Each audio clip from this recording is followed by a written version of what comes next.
So what are you doing today on your day off? Well, Mr. Doggett's here at the greenhouse.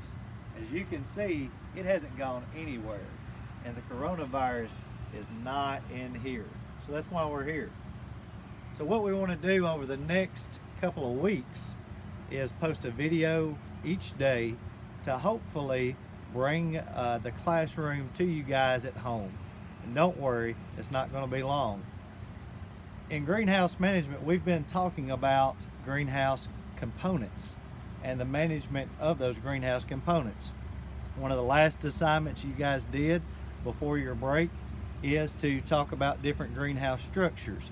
So today we're going to look at some of those components. Today's feature, the exhaust fan. Now, this is a monster.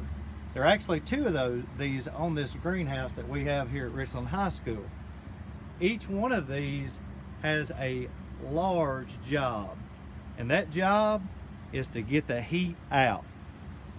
Now, of course, on a day like today, it's overcast, maybe in the mid-40s, reaching 50, but guess what?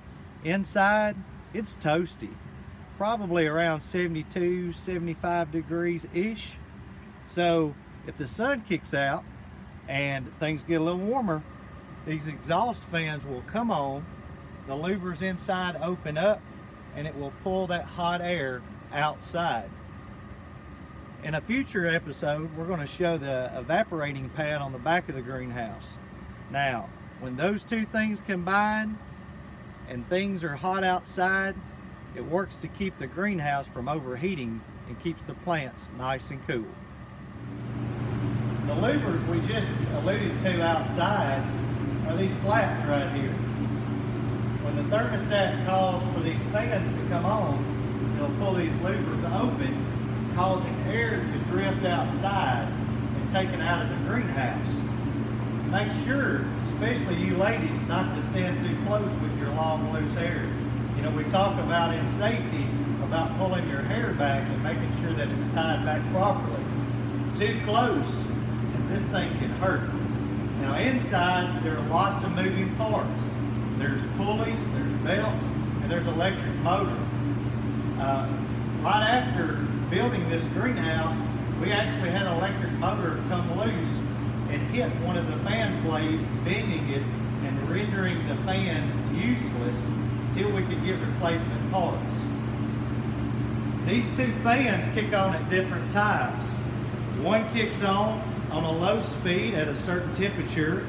If things continue to get hotter, it kicks on to high, and then we have another one that kicks on at a low speed, giving it the optimum draft of hot air to go outside.